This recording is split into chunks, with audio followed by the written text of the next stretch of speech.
It's just water. No, I mean it. It's just water. No, this isn't a mixed drink. That's not the secret to my happiness.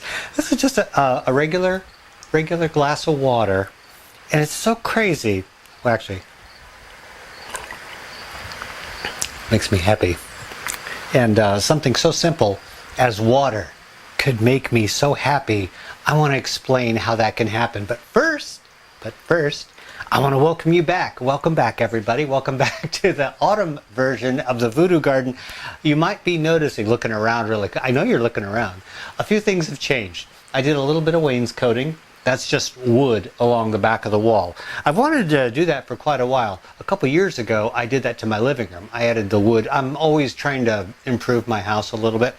Well, I had a few leftover odds and ends, and I didn't know what to do with it. So I brought it down to the Voodoo Garden. I figured, why not? Why not? I deserve it. The Voodoo Garden deserves it. Instead of having just a plain white wall, now I have this really beautiful knotty pine back to the Voodoo Garden. So it looks all woodsy and stuff like that. I know it's not much, but it means a lot to me. And I wanted to mention that to you. Also, there are a few changes that you're seeing around you. Yeah, a couple things I need to explain. But before I explain that, I want to go back to the heart of what's causing all of this and what was the genesis of this. This is it. Yeah, this simple yet necessary thing called water.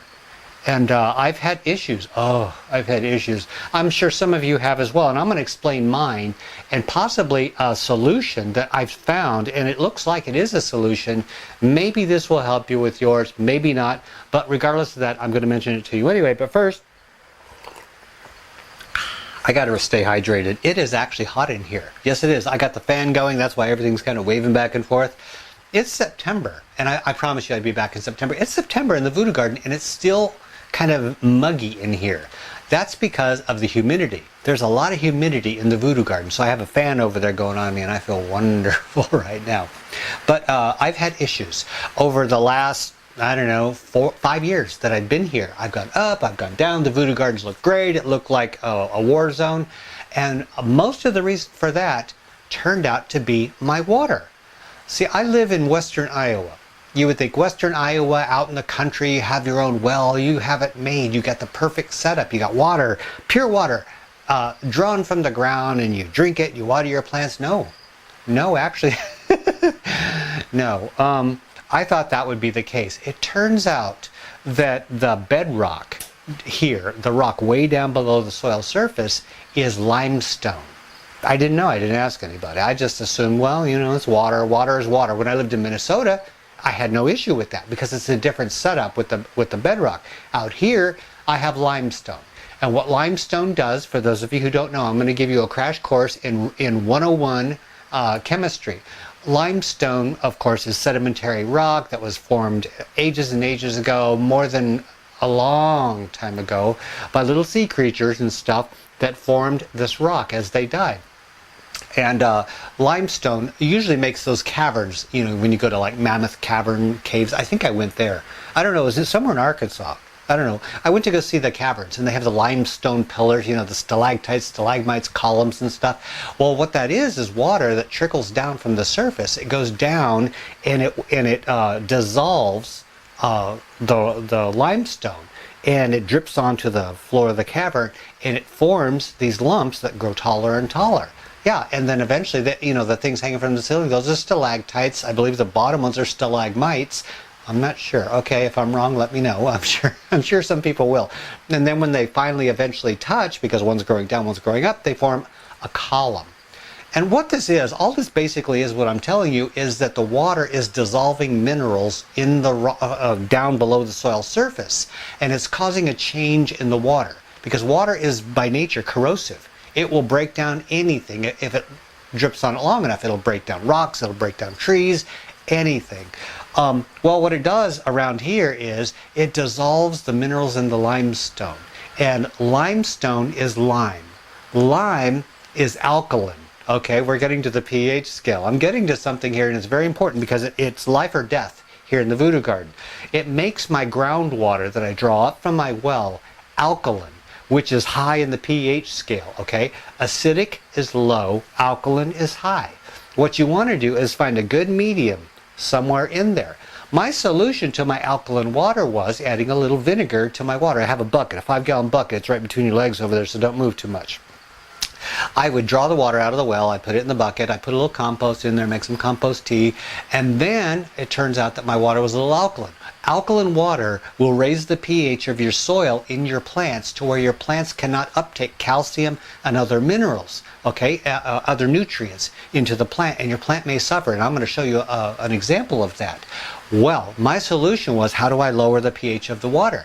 Add a little bit of vinegar to it. You can do a lot of things. You can add sulfur, all kinds of other stuff. My solution, because it's what I had handy, was a little bit of vinegar. It would make it more acidic, because vinegar is acidic.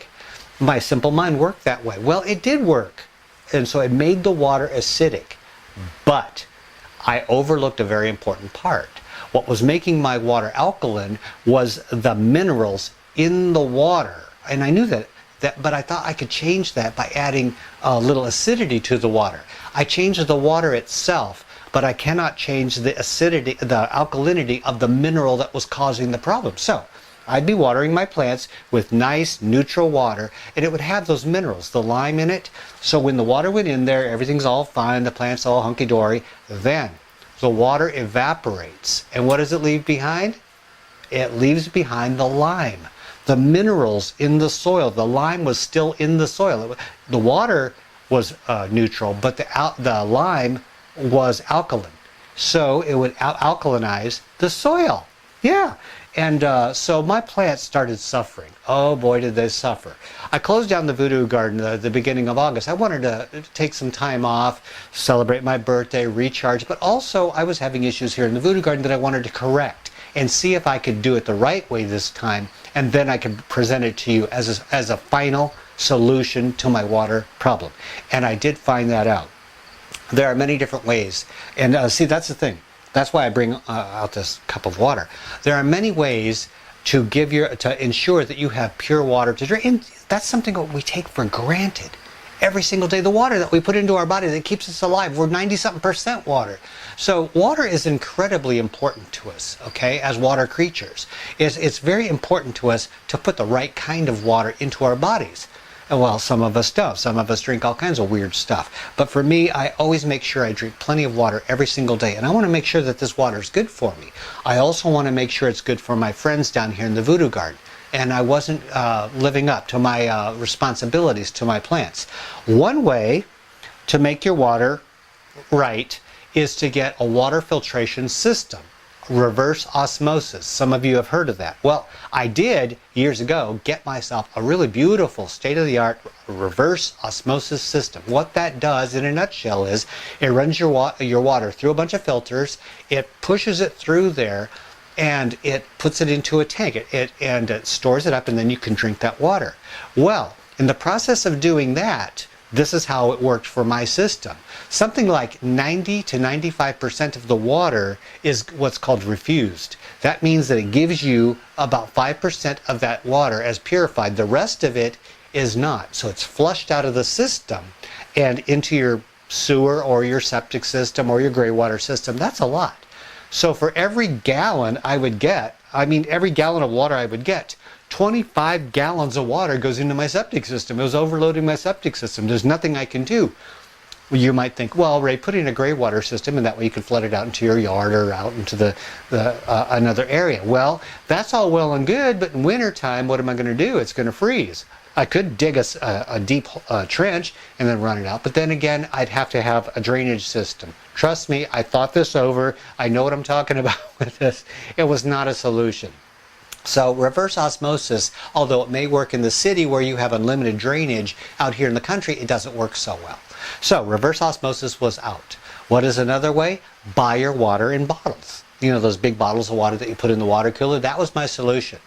So what I did was, and also there was another thing of, what are those things called, that you put salt in them.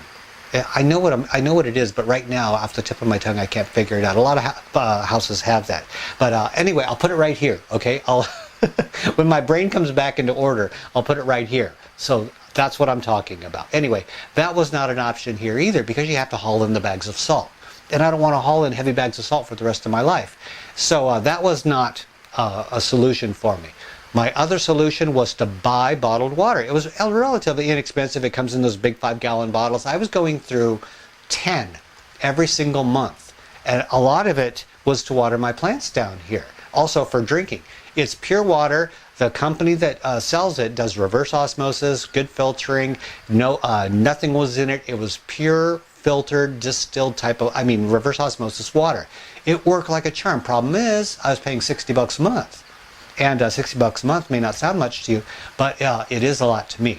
So no, I was having a bit of an issue affording that. So no, can't do water. Well, what else can I do?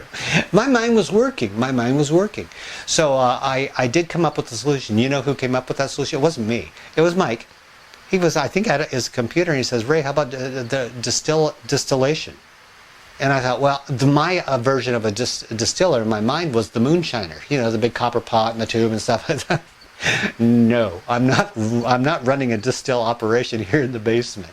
Well, it turns out technology has come a long way since the moonshiners, and I found this item that was relatively inexpensive. It can make my water for about 20 cents a gallon, which is a lot less than buying my water, and I can run it on my own, and there's no heavy weight to be carried.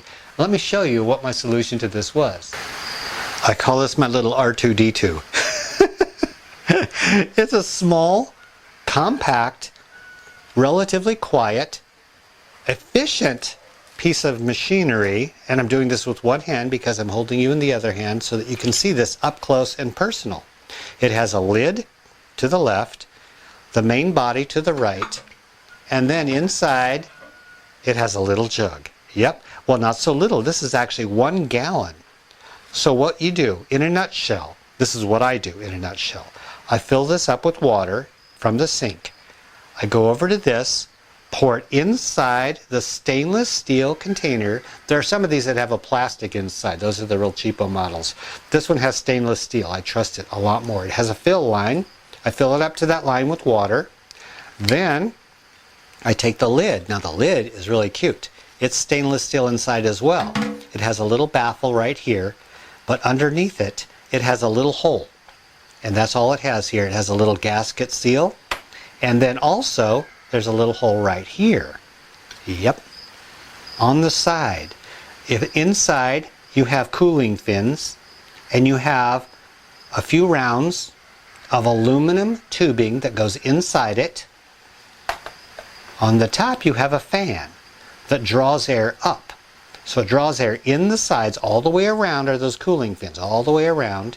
It draws air in through the fins, cools down the aluminum cooling tubes, blows the warm air out here.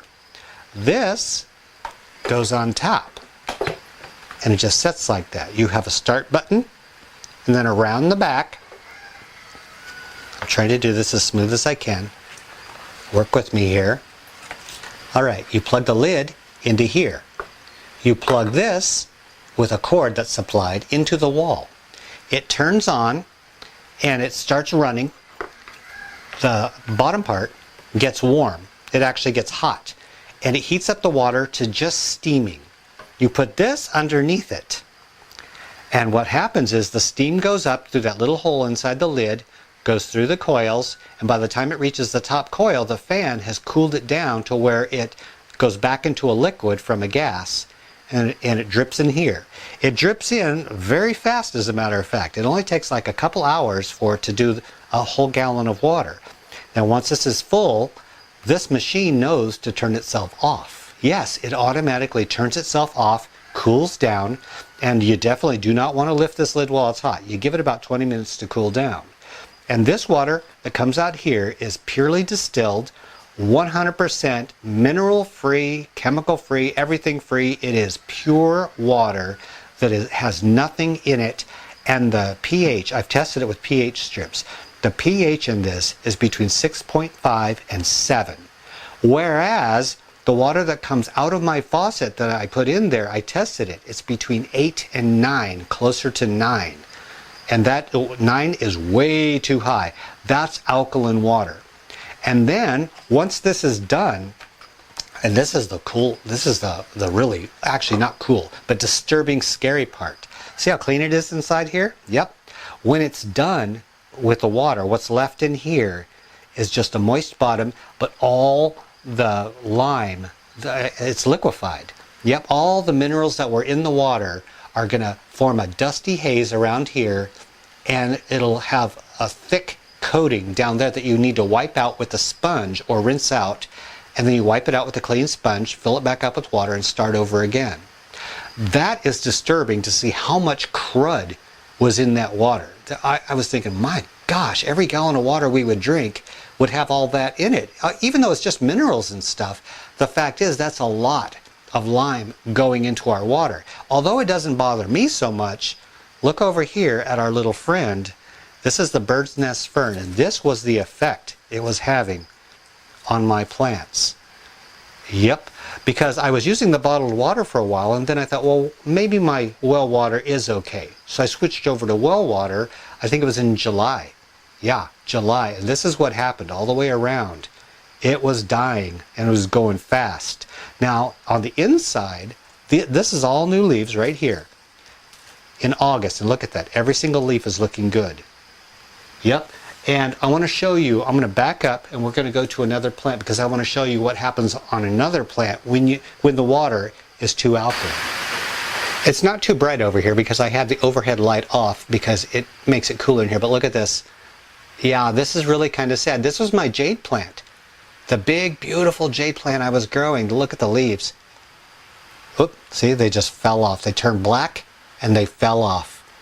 Everything fell off of this, and I thought I was going to lose it. Well, and the thing is that what I had to do was change the soil. I repotted this from its original soil into new soil that didn't have all the minerals built up in it. And I'm giving it the new water, and look what's happened in the last month. See the new starts? Yep, it's all starting to grow back. It isn't much, but at least I know it's not going to die. It's not going to totally die. And over here, poinsettia. It failed the exact same way. It was really disturbing. And up here, I got to show you this. Yep, decimation. This is the Dracaena, the dragon tree. The top of that died off, so I had to cut off the tops. And this will actually give us a nice little demo of how to propagate to make your Dracaenas bush out. Some folks, they have the top part that's looking kind of crappy. Well, I'm going to show you firsthand what happens when you chop off the top and it grows multiple stems out. This is going to be a survivor because you can see it's still green over there. Yep, and there's another one that had a problem. This was that pea vine, or the pea tree, remember? Look at that.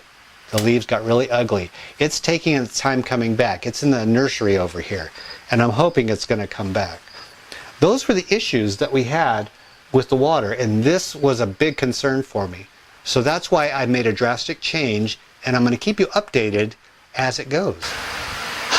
Yeah, I know it looks bad, but it's getting better, and that's a good thing. Things are getting better. I have my little pepper plant over here that didn't suffer too awful much. I transplanted it into the water. It was just a baby when this happened, so it didn't have time to get really bad. So I transplanted that one into new soil. This is a ghost pepper, by the way, and we'll see how that one does in the Voodoo Garden. This one was a baby, so it didn't really have time to suffer that awful much. Also, one time I tried to grow sunflower. Remember, I grew sunflower in the Voodoo Garden. It didn't get very tall. It got kind of I don't know, gimpy looking. Then it just kind of died. Yeah, it kind of died. Now I want to show you something that is incredible for me. All right, things that you can do inside when you finally get on the right path and things start going good. This is something that you don't normally see inside, and you're going to see it here today. This right here, I'm not going to bring it all the way over. I'm going to bring you over to it. This little beanstalk here. Did you notice this at the beginning of the program? Was anybody out there wondering what this thing was? It's a sunflower. Yes, it's a sunflower, and it's getting to be almost as tall as me. I grew it from a seed in here, and I started it, I think it was right at the beginning of August. So this has been about, what, 5 weeks? Yeah, 5 weeks that this thing has been growing from a little tiny cup, a seed. This is the same sunflower. These are the mammoth giant that I sell on the website, the little shop of seeds. I grabbed a seed out of one of the containers. I popped it in a cup. I started to grow it. I gave it the water like this, so it's never seen the alkaline water. The first one that I grew, the leaves were starting to die and it was really crappy. That's when I started having the problems. Well, this one, I want to show you what it's doing, and I'm keeping my fingers crossed because I think I'm going to have some success with this. Take a look at this. It's growing in a 16-inch pot, which is more than enough room for its roots. You know sunflowers, anybody that's grown those, you know those roots will go way out. It's the biggest pot I could supply, and it was the mix of compost, cocoa peat, and potting soil, along with the right water. Now, an up-close look at the leaves, see?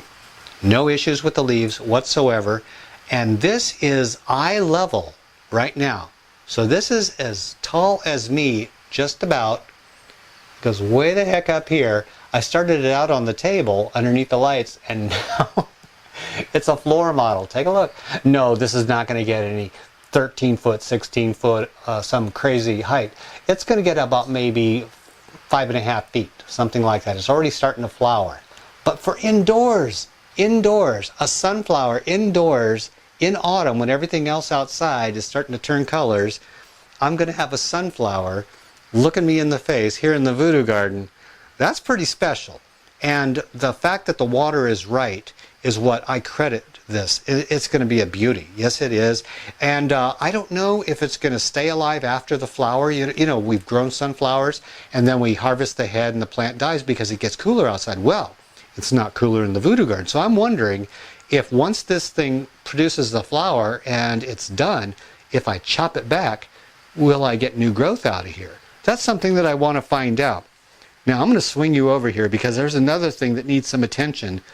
This is one of the China dolls. Yes, I have to show you this because this is what's happened in the last month. This is one of the China dolls. The other one I tossed outside. You saw that on the Praxis 55712 channel. I didn't have enough room for these things. This is the tree model. Yep, and these are just little plants that you see in the greenhouses and the plant stores. And you get them, and they're these cute little teeny tiny ones. Well, what happens is if you just let one stem grow, and you take off the leaves and the other shoots that are growing, you can have a tree. Yes, a China doll tree. And oh, I love this thing. It is actually getting taller than me now. It is to the top of my head, and this is the China doll. Many stories of leaves going up. I don't know what I'm going to do. It's about maybe 1.5 feet from the ceiling, and it shows no sign of slowing down. And it takes up quite a bit of real estate here in the Voodoo Garden. You saw this thing right next to me. And what's going on now is that it's getting a little bit, not top heavy, but plant heavy. See how it just kind of waves around in the breeze? So I don't want it, as it grows taller, it gets more and more weight up here, of course. So what I'm going to have to do is I'm going to remove a lot of these branches down from the midsection. I know you may not think that that's going to make it look any better, but I have no choice. I have to, well, actually I have one choice. One choice is to allow it to grow or prune it off and turn it into a bush. I'm always chopping the heads off of things. I'm like Marie Antoinette over here. I'm lopping the heads off of everything I own. But this time I didn't want to do that.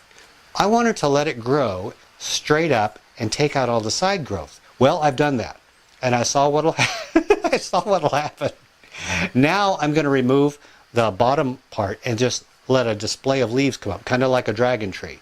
And then once it hits the ceiling, then I'll cut it back, and then we'll start over from scratch, and we'll have a shrub growing down from the bottom. Not so bad. I think it's a good idea.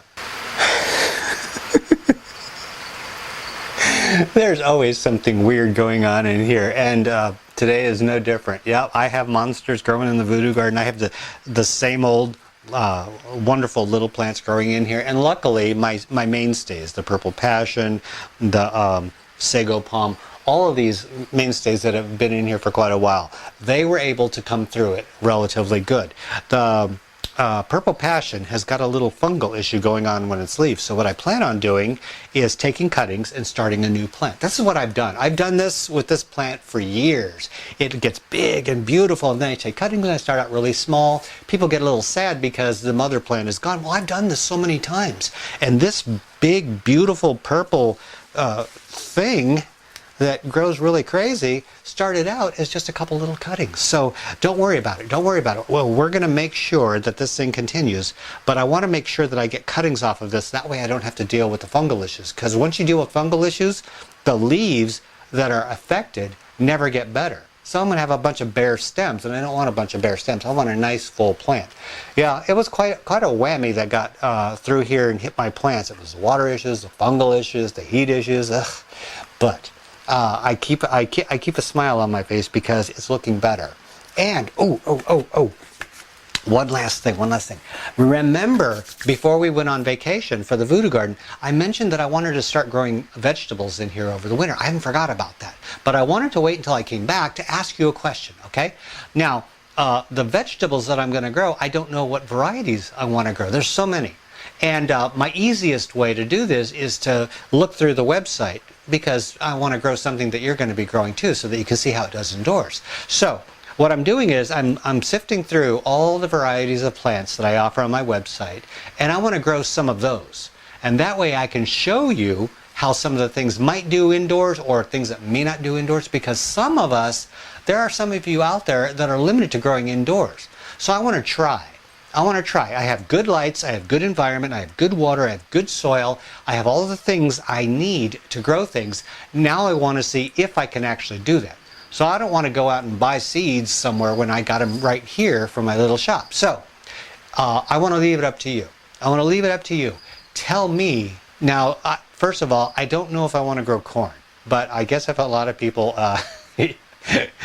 tell me about it, maybe I'll grow corn. But be realistic, okay? I have a couple tomatoes growing here, the Prax cherry. I have a ghost pepper growing here, so I already have peppers. Actually, I also have a sweet habanero. Remember the plants that are growing outside? I tested the germination, and the seeds germinated. So the sweet habaneros definitely will germinate the seeds will. So I'm saving seeds for the website. So I'm going to be growing a sweet habanero in here, a ghost pepper, a Prax cherry tomato.